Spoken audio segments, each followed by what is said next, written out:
Welcome to Flip the Switch with Allie, where satire and reality, like we don't really know what's going on here, but just stick with us and we'll figure it out together. Today we're going to talk about what happens after you die, because none of us know what happens after you die, or do we? So this is my friend Amos. Hello. He's going to be our guest today, and we're going to talk about different things, that we've heard about and, what happens when we die. And as always, you can go ahead and leave comments while we're recording live, and we'll respond to them. By the way, we are permanently going to be recording live now every Friday at 10 p.m. So this is our new time spot. We're going to see how it works. If you guys absolutely hate it, I mean, we can adjust that. But let's go ahead and get started with the show. So first off, none of us know what happens when we die. We can only speculate. But there are some people who have, like children who have talked about past lives that they've been in. And there's, people who have died and come back and said that they, saw things or people. So let's go ahead and talk about stuff like that.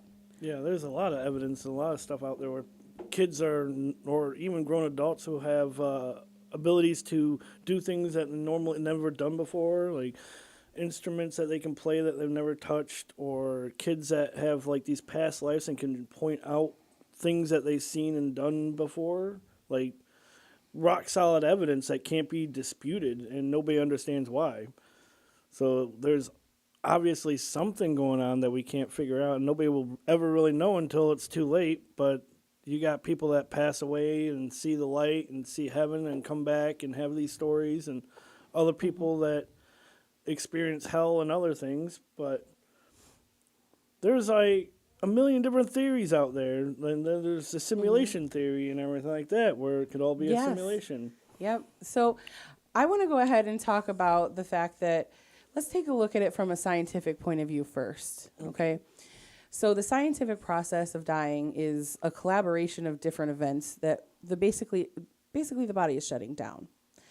So one of the things that happens when you die is your pineal gland starts to process and break down a chemical substance called DMT. You may have heard of DMT before, but did you know that you produce it twice in your lifetime, and some people more if they are chemically and scientifically dead and come back.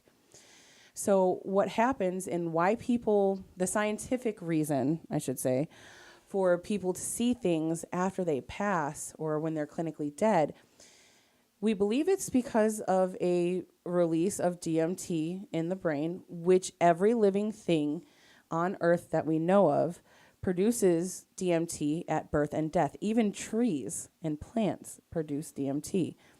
That's actually where we get DMT that the hippies smoke. Mm-hmm. It's always hard to find DMT without the hippies. Like, they know where it's at, but then they want you to do it with them. Or at least that's what I've heard. I mean, I don't really know. I didn't know all that about everything having DMT or producing it. That's pretty cool. Yeah. So one of the things that I personally believe, because I mean, I am not a religious person. And of course we know that, religion plays into the whole what happens when you die thing. And there's, in the United States, many of us are Christian or Muslim or, or some Catholic.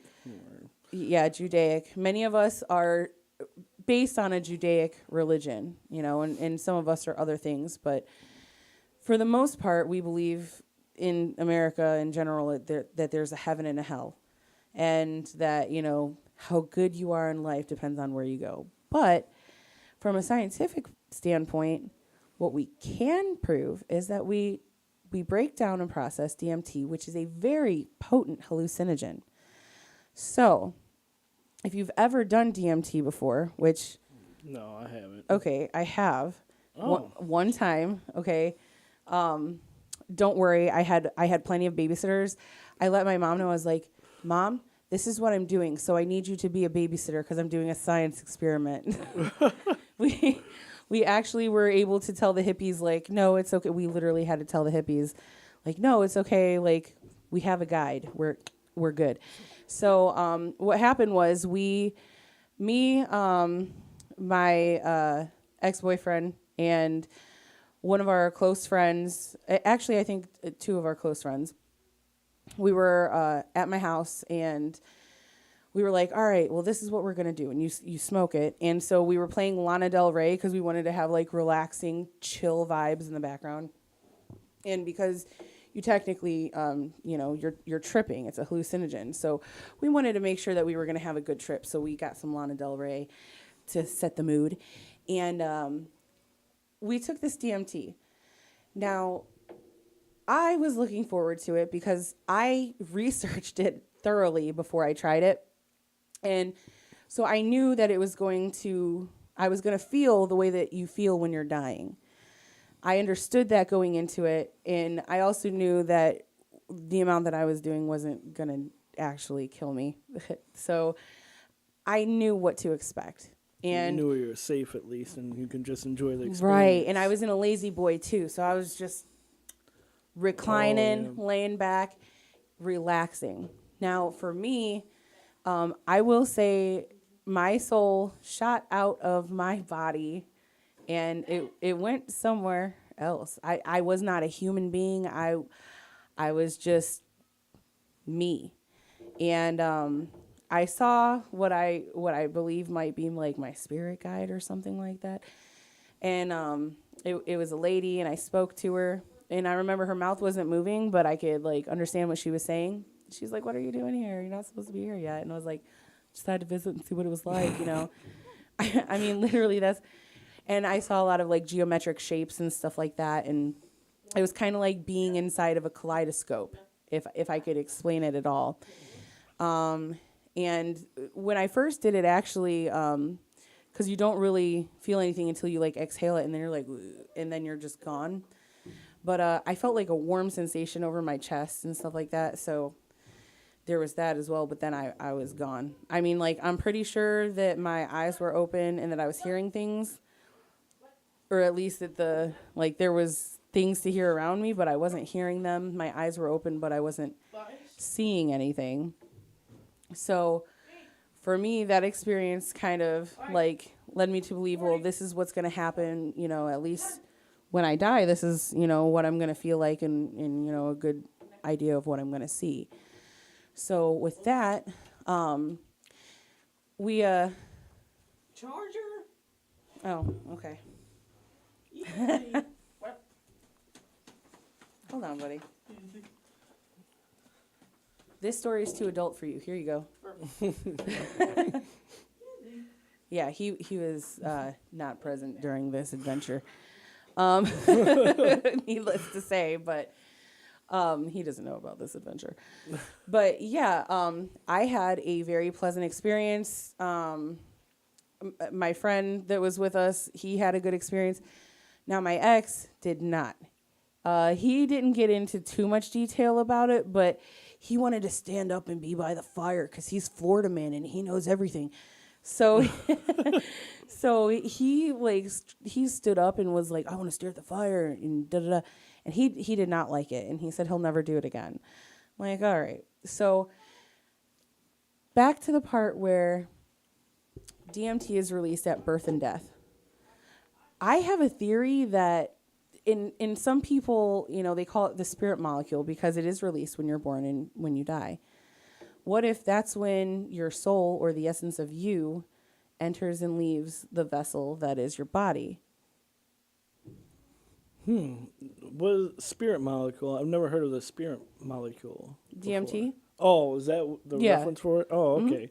I know Joe Rogan was always talking about DMT and says that everyone should try it at least once because it like opens your mind and shows you something that you'll never see in your whole life and kind of alters your mind to really interpret life a little bit better and a little bit differently. Well, I mean, they say the same thing about ketamine therapy and psilocybin therapy as well. I don't actually watch Joe Rogan. I'm not going to lie. I don't watch podcasts. I watch my own podcasts.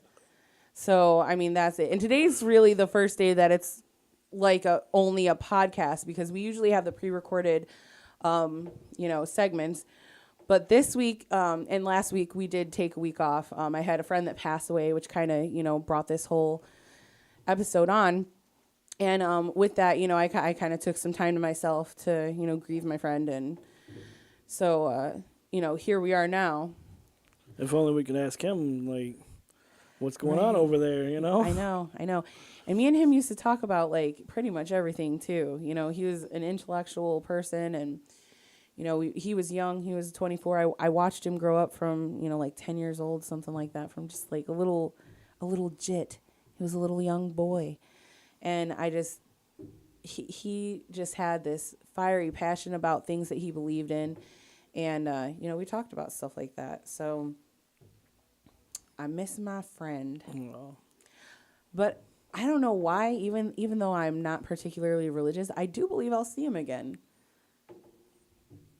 Yeah, I feel like I might see a lot of the people that passed that were in my life too, but I'm not a religious person. Everybody knows that about me. I grew up with religion and surrounded by people that are very religious. My whole family is quite religious, but and I used to believe in it a lot, but after reading the Bible and talking to a lot of Christians and a lot of Catholics and stuff, it didn't coincide with everything I've experienced in my life, like ghosts and all kinds of other crazy stuff. And I've seen angels and demons too, which contradict my stance in a way. Sorry. No worries. But Get you a sip, son. I'm thinking there's got to be a ground where it explains everything together with science and religion and the spirituality of everything. I mean, I believe it is the same thing. it's got to be all the same thing with just different names to it, So you said something that interested me. Okay. So you were talking about ghosts and demons and angels and stuff like that. Now, look, I myself, I don't know if I believe in ghosts or not, because I have never seen it with my own eyes. I've never seen anything that I'm like, that was a ghost. I mean, I have seen some weird things, but like, I'm always like, no, my mind must be playing tricks on me or whatever, and I've never seen like an actual apparition or anything like that. So for me, I remember seeing things when I was younger, but I'm like, yeah, that must have just been my little kid brain or something like that, And I've had weird like dreams, but I'm like, no, that's just because I had sleep paralysis. That's why I couldn't move, but I could kind of open my eyes and see and hear everything that was going around me. But I was kind of dreaming at the same time, So other than that, I've been able to scientifically explain everything, which makes me feel like, I don't know if anything that I've experienced is so different as to say that it would be paranormal. So do tell, my friend. I have a million ghost stories. Tell me your best one. The best one was probably when I was camping with my family at Camp Longhorn or Longhorn Campground. I don't remember exactly where it was, but it was my whole family was there, but me and my Aunt Carrie decided to stay up all night, and we're talking, and we're planning on making breakfast for everybody in the morning. And that night was absolutely crazy. And the only reason why I believe it is because she was there with me the whole time and seeing the exact same things that I saw.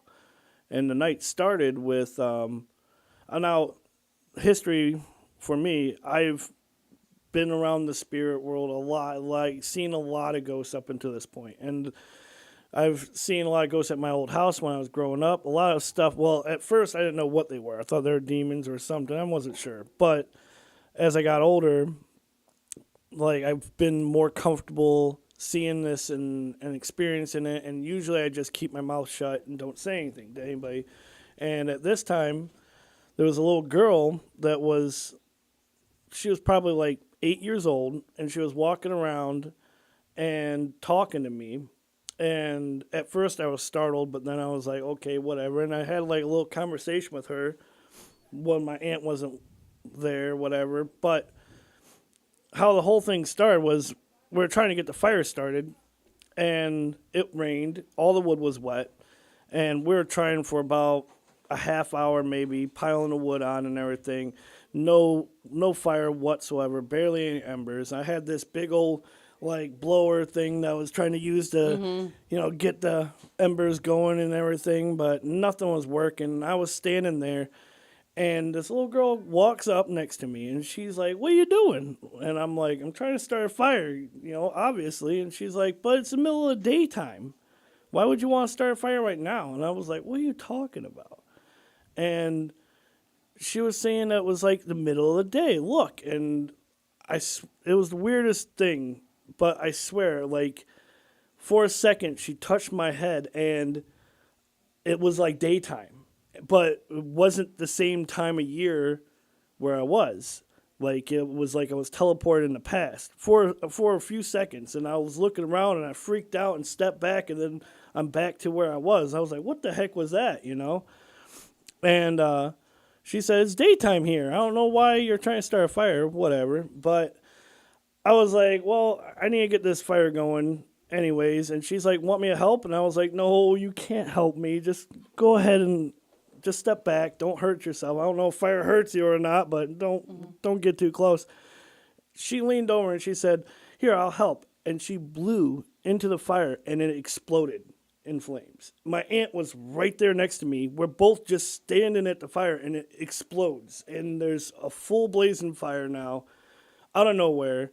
And we about gave up because we just couldn't get any of the wood to start. But now there's like full flames just going on. And that was the start of the night. And then Wait, where did she go after that? after that, she disappeared. She's like, "You're welcome," and ran away. And then I went and sat down, and I was telling my aunt about what I just saw because she didn't see her. She just saw the fire.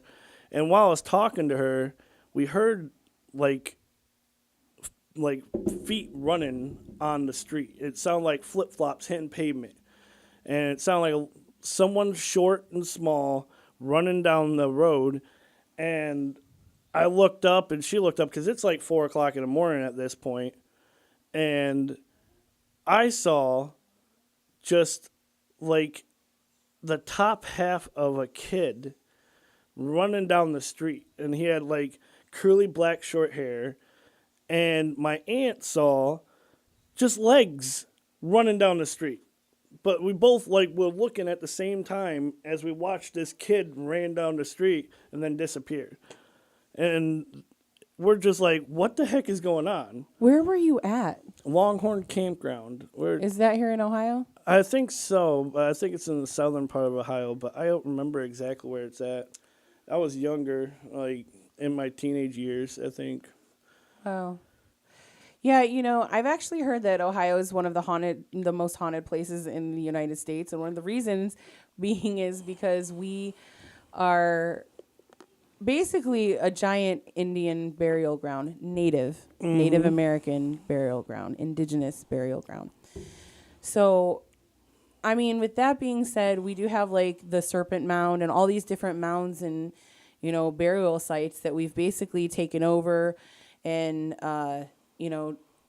trudged through and, displaced. And it's kind of like the movie Pet Sematary.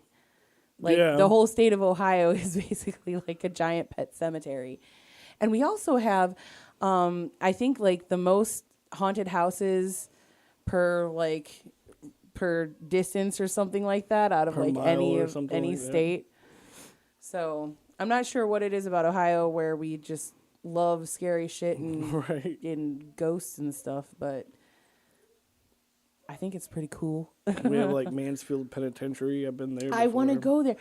Okay, so that's one of the things that I was actually looking up not that long ago. I'm trying to find friends that want to go to this penitentiary with me because you can stay there overnight. Yep. I've never seen a ghost before, and everybody says that apparently if you stay the night there, you'll see some shit. I want to see some shit. I want to believe too. You know what I'm saying? Like, You should have came over to my house, my last house I had. well, I lived in Florida for the past 10 years. Yeah, I Amos. know. But you should have came up and visited me. Okay, true. Yeah, they used to actually have a crematorium in this house I was living at, and I was warned when I bought the house that it was haunted. They're like, this is haunted. You don't want this house. Like the guy who was selling it was like trying to tell me, you don't want this house. And I was like, well, it's a nice house. And I went and moved in. And then the neighbors all came up and they're like, this house is haunted. Nobody stays here for more than 3 months, ever. Because it's just so, like, there was a lot of murders or something that happened in there A lot as of well. activity in the house. Yeah, and there was a ton of stuff. Everybody that went to that house, everybody saw something. It was just absolutely nuts. And I would hear, like, people screaming at night inside my house, like, live screams. It was Wow. terrifying sometimes. I would wake up and run out, and it would be, like, screaming coming from this room that was in between the two bedrooms upstairs, right above the stairs. And then after I'd hear the screaming, it would stop, and I'd hear thumping like somebody was dragging a body down the steps. Jeez. And this happened all the time, and I was not the only one that heard it. Like my roommate, his girlfriend, my girlfriend at the time, and everybody that visited would hear something happening with those steps. It was absolutely nuts. Yeah. I mean, and then, of course, there's Gore Orphanage. Yep, I've been there a few times. So, if you don't already know, the story of Gore Orphanage is that it was an orphanage where the doors, apparently, you pushed them inside of the building to get in, and to get out, you had to pull them. And apparently, the orphanage caught on fire, and everybody was trying to get out of the door, but they were all pressing up against each other, trying to pull the door open, and I guess the floor fell through in the fire and engulfed all the kids. I could be mistaken. That is the version of the story that I heard. But so Gore Orphanage, not only is it also on Indigenous burial ground, but there was that fire. Mm-hmm. So people go up there and, they say that you could hear the kids screaming at night and stuff like that. You see the eyes. I hear that a lot. And is that you see the eyes. I've been of there kids. before, but I've never seen or heard anything. I went there with a couple other people a long time ago, and it was like 3:00 in the morning, and my truck shut off at 3 a.m. and could not get it started at all for like a half hour. It would not start. Okay, look, my mom and my uncle, this is way before I existed, but this is a story that I heard, and this is why I visited Gore Orphanage, and none of the stuff happens to me. It's like, oh, look, she's a skeptical. We're just going to let her be that way.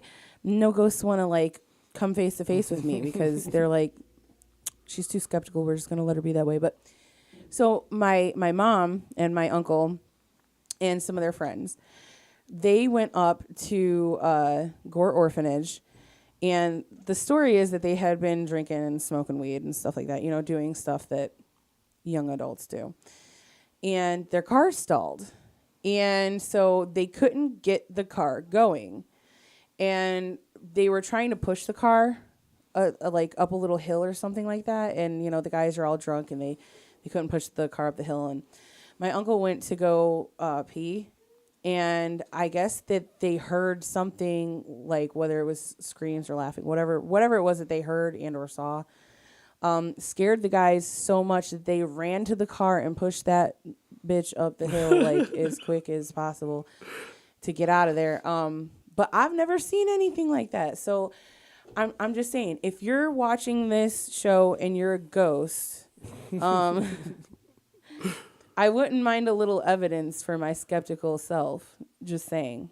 You were telling me a little bit about yourself earlier, about manipulation and like projecting yourself on the dice and everything. Maybe you ever think that maybe you have like a really powerful aura that you might be pushing things away from you? I don't know. Never really thought about it, but I have been told before by one of my patients in the hospital. She said, "Oh, you have such a beautiful aura." And I was like, "Do I? What does it look like?" And she's like, "It's orange." And I was like, "What does that mean?" So I don't know. And apparently from what Jake said that auras like change in colors. I don't know, because I've never seen an aura before. I would like to believe in these things. I just have no scientific evidence. And the things that I do believe in, I believe in because, like I said, because DMT it can be scientifically proven that you release it when you're born and when you die. and that when you die, that's the chemical that's released that is responsible for you seeing hallucinations. And then you were talking earlier about how, not on the show, but when we were on our way here, you were talking about the weight of a soul. Yeah, I was going to bring that up earlier, Yeah. but I didn't get a chance. Here's your opportunity, babe. Yes, opportunity. So the weight of the soul is something that's been measured since the 50s. And how they do it is they have a person who's volunteers as they're dying. They volunteer for this experiment where they lay on a scale and they have their body mass measured and everything. And then the moment they pass away, the scale goes down. Like they lose like so many grams. I'm not sure exact number, but it's a specific amount that's very relative to every single time that they've done this experiment. And they've done this experiment a bunch of times, and they've kind of like hidden it away because nobody can explain it. And the Catholics are like, yeah, don't be doing that stuff. Like trying to figure out all the mess around with the soul. Like they're scared of anyone messing around with the soul. But they have I think it's on Netflix. There's a show or a movie where they perform this experiment with modern technology. They have someone that actually volunteers, an older gentleman who volunteers to go into this capsule where it's completely sealed and there's oxygen in there for him to breathe, but they make sure that nothing can leave his body or whatever. You know, they're trying to track it down what this magical number is. And sure enough, when he passes away, the scale drops and they still have no explanation for it. But that's what everyone's calling it, is the soul leaving the body. Well, I must have a very heavy soul because every time I get on the scale, I'm like, where did all that come from? So that's my theory. I believe it. Yeah, that's what it is. I probably have the same thing, maybe depending on my day. That's how much I weigh. So let's talk about the fact that if God does exist, I would have to propose that God would be the ultimate scientist. How else can you explain, if he is if there is a God that created us, if there's a creator, then they had to have created DNA and everything else. And life and death. I mean, death is the only thing that's promised to us other than taxes. So Yeah. I've been having this conversation with a lot of friends lately, like what happens to us after we die. And I've some very religious people that are really close friends of mine who have come up with their own theories. And my friend Josh told me the other day, like, where he thinks that there's a literal definition of mind, body, and soul for, the triarchy, the Holy Spirit and everything, the Holy Ghost and all that. Like, he said that, like, what if energy that we have as a living being, we have our bodies that die, and then the bodies will perish and go back into the earth and feed the other animals and everything. And then our soul goes to be judged by God, and our spirit also gets fed back into the planet through another, like, reincarnation, like, to, because energy, isn't it goes created along, or destroyed, right? Yeah, the energy that can't be created or destroyed, it just gets transferred. So maybe perhaps part of our soul or part of our spirit, more or less, gets transferred into another body, and that could explain why people might have past life memories or have skills that they can do that nobody can, or not a lot of people can do, but they're like seemingly professionals at it Right, at the like age they're of just 5. a savant or, yeah. Mhm. So let me ask this, okay? If we are, people with souls, what if our soul is really who we are, and that this meat carcass really doesn't have much to do with anything, other than it's our vessel and our way to either for the universe to experience itself, which means that our soul is part of a greater thing, which is the universe, or what if we are in human flesh on earth to learn things and to learn some sort of lessons. What if before we come here to Earth, I've heard this theory before that what if we sign like a soul contracts with certain people, like saying, okay, well, we're going to meet up at this point in time, and, we're going to help each other learn this. Or what if, we do pick our parents before we're even born? I mean, who really knows? Yeah, it's impossible until it's too late. But yeah, there's so many theories out there. Then there's like the simulation theory, and that's supported by the fact that they break down data and DNA and molecules and atoms. They can break it down to ones and zeros, so the world is ran just like a computer is. Like all of our entire environment is the same structure as our computers are made, with ones and zeros. I was just watching Neil deGrasse Tyson, okay? Yeah. And he was talking about how he's kind of tripping out over the fact that more than not, he kind of believes that it is a simulation, but that it also might not be a simulation. So basically the theory is that if we can literally take the human mind at this point. This is possible, or at least Neil said it's possible. And he's like one of the smartest people that we have on Earth right now. And he said that at this point in time, it is possible for us to put human consciousness into zeros and ones and put it on a computer. So from that stance, when you think about it, we can create AI or a computer or a sim, and we can help them realize that what consciousness is. We can give them our memories and our conscious. We can do that. That's kind of scary. And you know what, from what a lot of people, conspiracy theorists, say is that this is not new and that this has been around for a long time, and that many celebrities and very wealthy people are actually like, basically they're reincarnated through history into different time periods. There was documented evidence of this guy, I think it was in Russia or Siberia, who had a lab, and he had people that would volunteer to go work with him into this lab. It was in the Arctic. It was underground.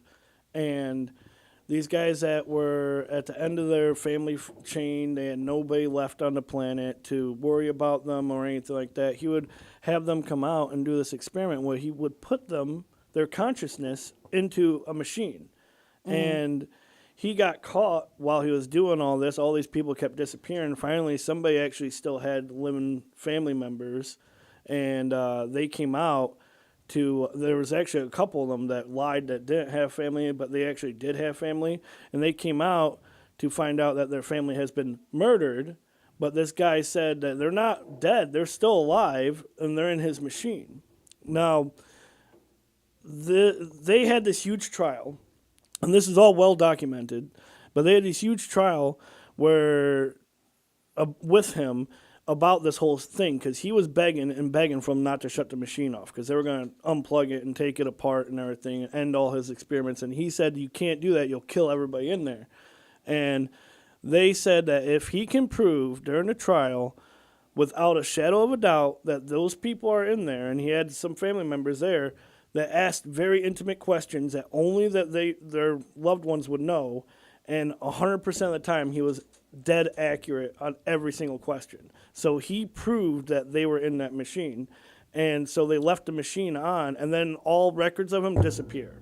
Like, he went to, I think he got shipped out to America to do experiments for them. That's my belief, but all What records. country was he from originally? I think he was from Russia. He was somewhere in the Arctic. Was it in like the 50s? Yeah, it was like 50s or 60s, somewhere around there, like between 50 and 80. Like around Project Paperclip time. Oh, I haven't heard. When the CIA was doing those experiments with DMT and MK Ultra. Yes, yeah, Project Paperclip. So yeah, that's around the same time, and it's well documented that the CIA has been looking into like astral projection and dreams and stuff like that. But that is for the next episode. We are going to be talking about dreams, astral projection, all that cool kind of like what we're talking about now, only, you know, things that, once again, it's really cool to talk about, but then we can't really prove it, you know? You could flip through TikTok and see a million people saying, you know, like, so I talked to the spirit realm. And one lady almost got me. What she said was, she was like, somebody asked me to speak out to Tupac Shakur. So I spoke out to Tupac Shakur. And this is, and I got a response almost immediately from him. And I was like, oh, well, I guess she's not real. Like, because I don't think Tupac is dead.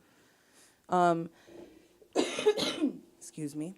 So I don't think Tupac is dead because, like, I think he's, like, in the Bahamas or Jamaica or something like that. There's people that have said that, like, they've seen Suge Knight and Tupac, like, together in the Bahamas or something like that. And how did they come out with so much material after he died? I don't know. There's just a lot of things going into that conspiracy. Yep, I've heard about it too. They also say Elvis might be alive and Hitler might be alive. At this point, Elvis and Hitler would be pretty old. Yeah, I mean, my argument with Hitler is I don't think he could possibly have lived because he was a man of big ego. He had lots of dreams and everything. By now, he would have reemerged and been like, ha-ha, you know? Like, I just don't think he would lie low for the rest of his life. haha, you thought I was dead, but I am here. I am here, and I am taking all of you. The Third Reich or whatever the fuck he said. Reich. I don't know. Yeah. Hitler, not a cool guy. Let's hope that he did die in that tunnel or whatever the hell it was, whatever they bombed. Gosh, I would really love to. You know, I was watching this. Basically, it was a documentary where they were showing like photographs of from war and things like that, and like one of them was a picture of German soldiers when they learned about what was happening at the concentration camps, and a lot of them just had their head in their hands, or like you could tell that they were upset and crying. Yeah. And it's like, how did they get the entire world to fall for that? Like, there wasn't enough people to be like, hey, this is wrong. These are human beings. They kept a lot of the like cruel nature of the concentration camps secret, and there wasn't as much technology as is today. Like everything, you had to be there to know it. You know, like nobody's sending a pigeon to tell everybody about the concentration camps. So it was a lot easier to keep a secret like that back then. But you know, people were okay with sending them to the camps, but they didn't know what was happening there. Well, nowadays you would just fly a drone over them and be like, Hitler exposed. Right.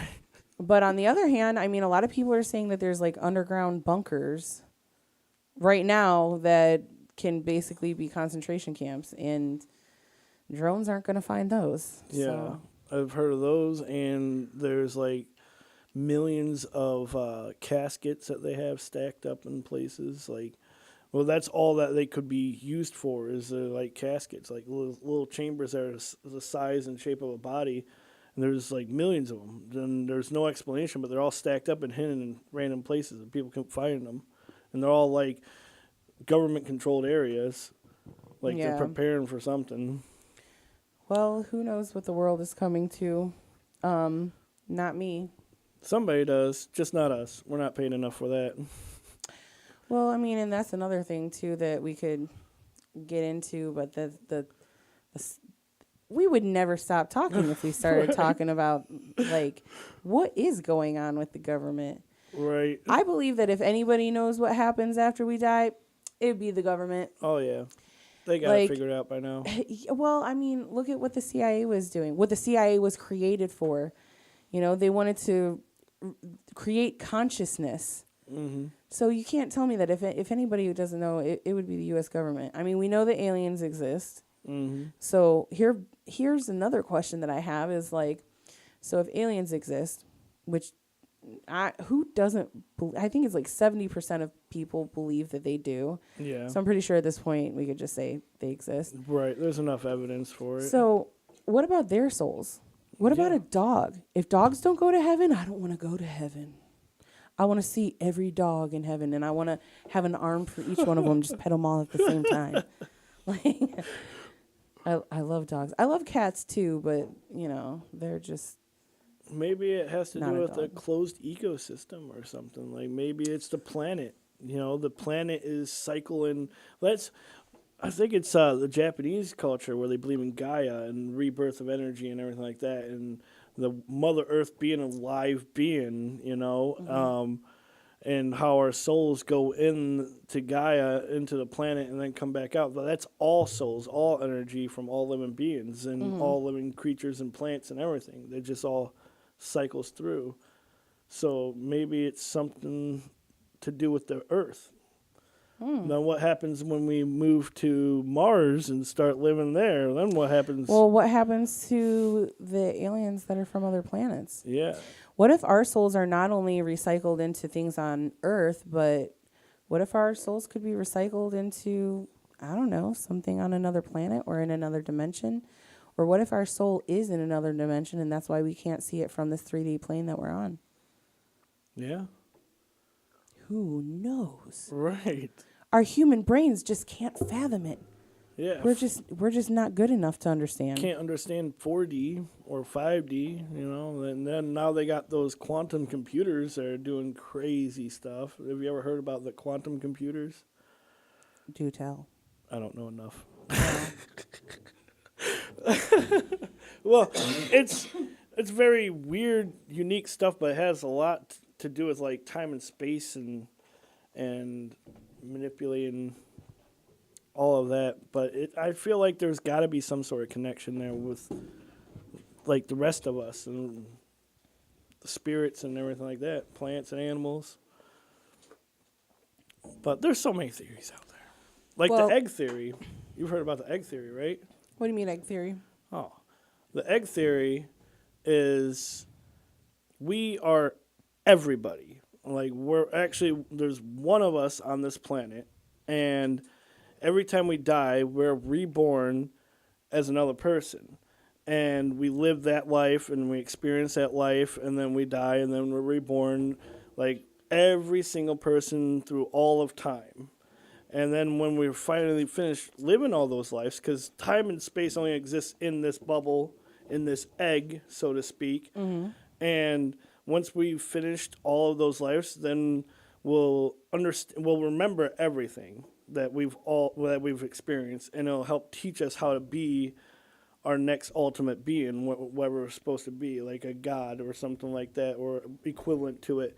And it's kind of like a simulation, sort of, because we go into this thing by someone else teaches us to go into this thing. Kind of Good Life is sort of referenced towards that, where the one guy creates a plan or creates a dimension for people to live and learn a lesson through it, And then afterwards, we get to make our own or help someone else be born. Like we're being born by going through all these lives. Crazy. Yeah. So we can't talk about what happens after we die without bringing up an atheistic view, a completely atheistic view. I got a dry spot in the back of my throat. Hold on.